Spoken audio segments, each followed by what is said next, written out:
अब mostly developers यही तक मेल वैलिडेट करके बोलेंगे दिस इज परफेक्ट, बट अब भी इस वैलिडेशन में इशू है।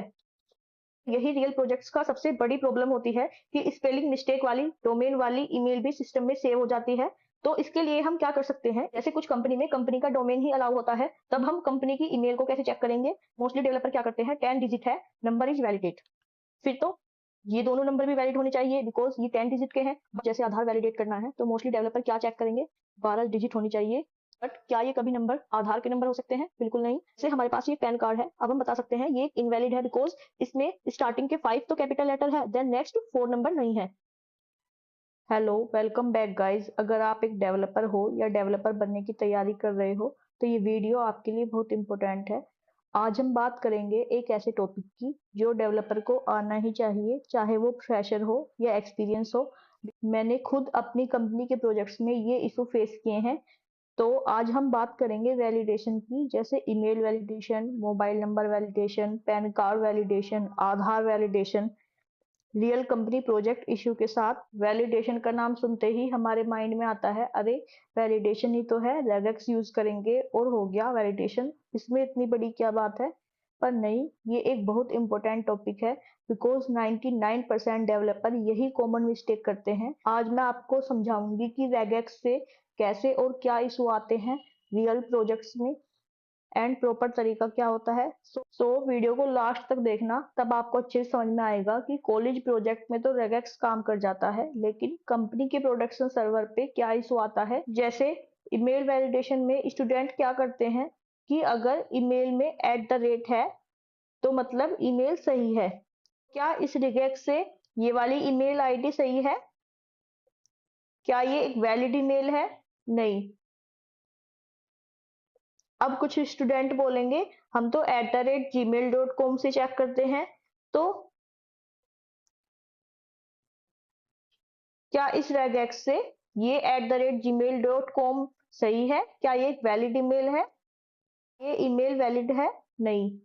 तो प्रॉपर ईमेल को कैसे वैलिडेट करेंगे? प्रॉपर ईमेल को वैलिडेट कैसे करते हैं, इसके लिए ये रेगेक्स फॉर्मेट होता है। यहाँ पर स्टार्टिंग में इस साइन का मतलब होता है स्टार्ट, देन ये पार्ट होता है स्क्वायर ब्रैकेट से लेके देन स्क्वायर ब्रैकेट तक, ये पार्ट होता है यूजर नेम पार्ट।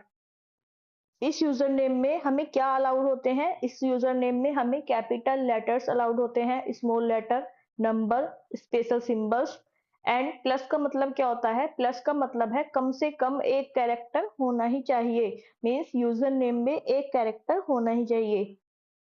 जैसे @gmail.com एक ईमेल आईडी है, तो इसमें यूजर नेम पास नहीं है, तो इसका मतलब ये इनवैलिड ईमेल है। जैसे एक ये वैलिड ईमेल है, इसके अंदर यूजर नेम है।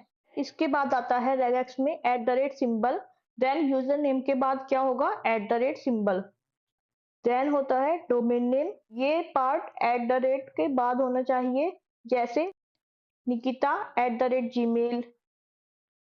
देन नेक्स्ट है डॉट, डॉट के बाद का पार्ट क्या होता है, डोमेन एक्सटेंशन।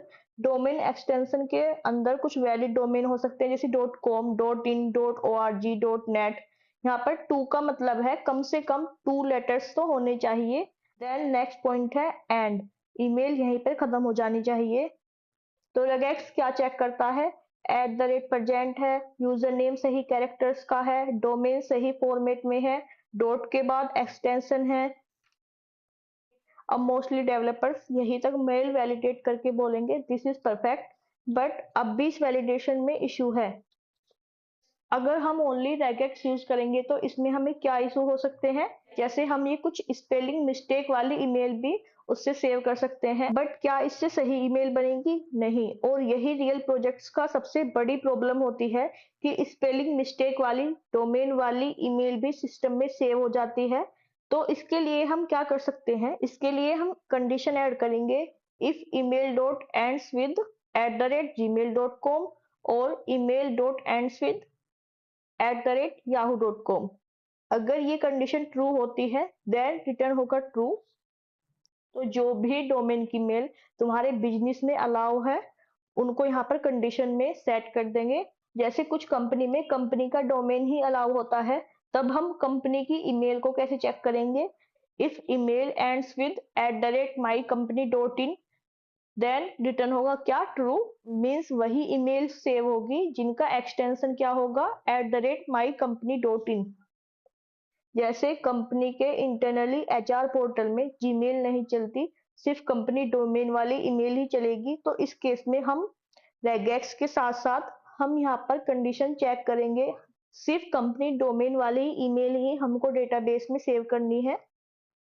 जैसे nikita@gmail.com कंपनी लॉजिक के हिसाब से वैलिड नहीं है, एंड वैलिड ईमेल क्या होगी, nikita@mycompany.in है। अब जैसे नेक्स्ट मोबाइल नंबर वैलिडेशन की बात आती है, मोस्टली डेवलपर क्या करते हैं, 10 डिजिट है, मोस्टली डेवलपर क्या करते हैं, 10 डिजिट है, नंबर इज वैलिडेट।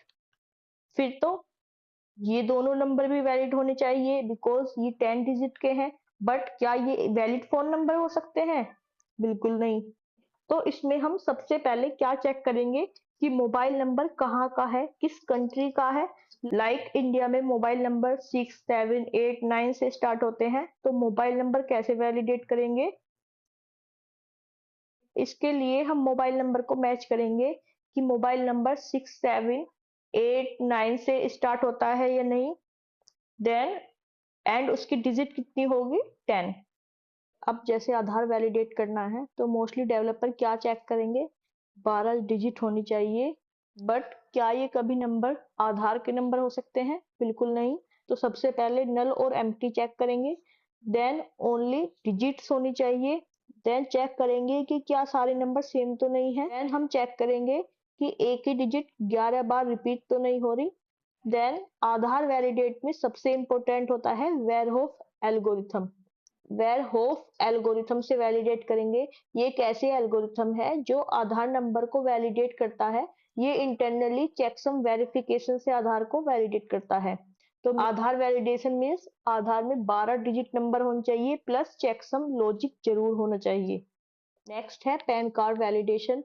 पैन का एक रूल है कि पैन में 10 कैरेक्टर फिक्स फॉर्मेट में होते हैं, इसमें ओनली नंबर नहीं होते, इसमें फर्स्ट 5 कैरेक्टर होते हैं कैपिटल लेटर, देन नेक्स्ट 4 होते हैं नंबर्स, देन लास्ट में होता है कैपिटल लेटर।